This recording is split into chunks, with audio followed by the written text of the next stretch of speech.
윤치호의 하나님은 과연 누구인가? 국사편찬위원회는 애국가 작사자를 윤치호 씨로 결론. 애국가 작사자의 종지부. 국사편찬위원회 불원 문교부 장관에게 보고하리라 한다. 대쉬 1956년 8월 31일. 필자는 지난 한 해 동안 무궁화를 토파보면서 윤치호가 애국가를 최초 작사하고 근화를 무궁화로 최초 장명했다는 사실을 실은 일제강점기 신문 기사를 발견했다. 다음은 동아일보 1925년, 대정 14년 10월 21일자 관련 기사이다. 맞춤법 수정 없이 그대로 옮긴다. 1925년 10월 21일. 후렴이 무궁화 삼천리 화려강산이라는 애국가를 작사하고 근화를 무궁화로 최초 표기한 윤치호. 현대의 무궁화, 근화, 즉 무궁화를 지금과 같이 무궁화라고 쓰게 되기는 극히 젊은 근대의 일이라 합니다. 아마 지금부터 25~26년 전 조선에도 개화풍이 붙게 되어 양인의 출입이 빈번하게 되자 그때의 선진이라고 하는 윤치호 씨 등의 발의로 우리 대한에도 국가가 있어야 된다고 한편으로 양악가도 세우고 한편으로 국가도 창작할 때 태어난 대쉬 영원 무궁하소서 부속되어 생기었다고 하는 마르고 닳도록 하는 애국가의 후렴인 무궁화 삼천리 화려강산이라는 구절이 끼일 때에 비로소 근화 즉 무궁화를 무궁화라고 쓰기 시작한 듯합니다.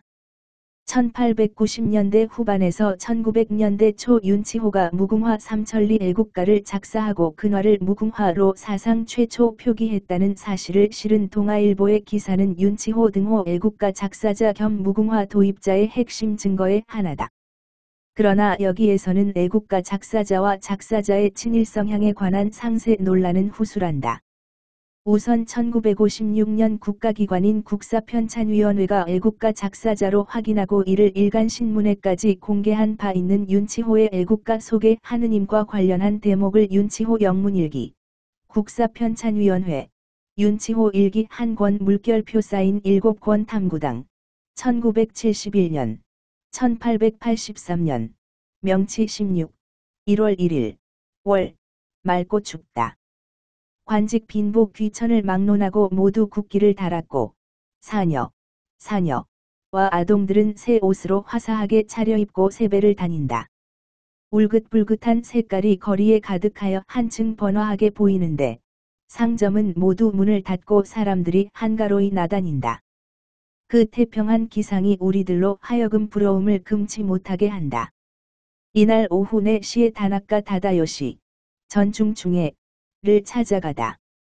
도소주, 새해에 마시는 일본 술, 3잔을 마신 후에 그의 처자들이 모두 와서 인사를 한다. 1943년 10월 7일 목요일 맑음. 아내 매려의 언니가 새벽 1시에 영면에 들었다.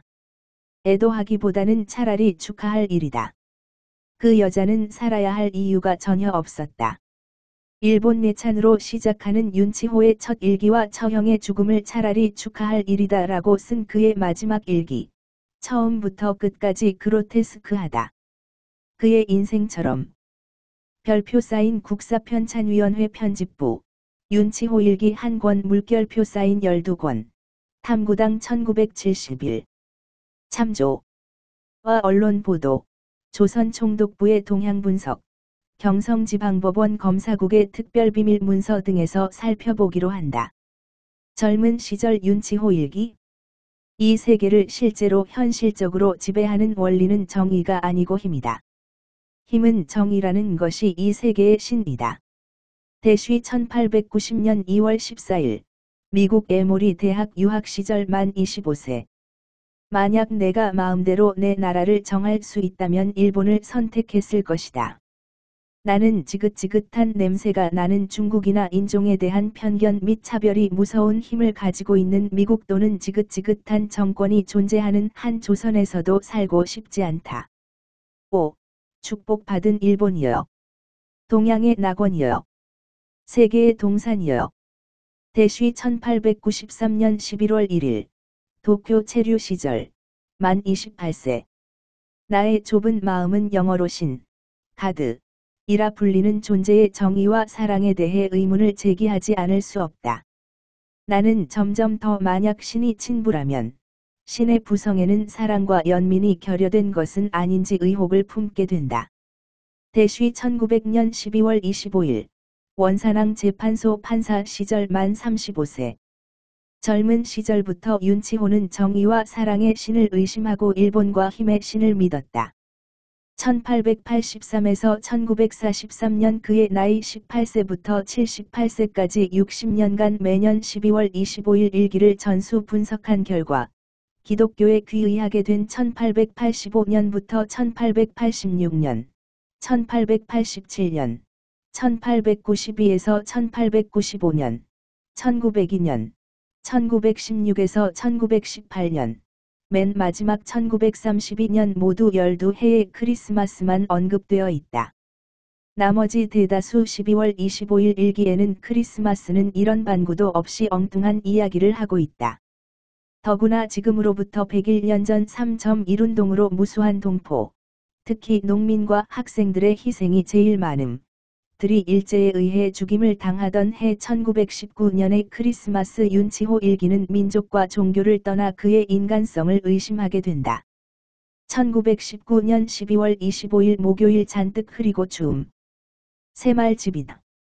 중약 4년 전에 가장 일을 잘하는 농사 일꾼은 1년에 15엔과 옷 3벌, 식사를 제공받았다.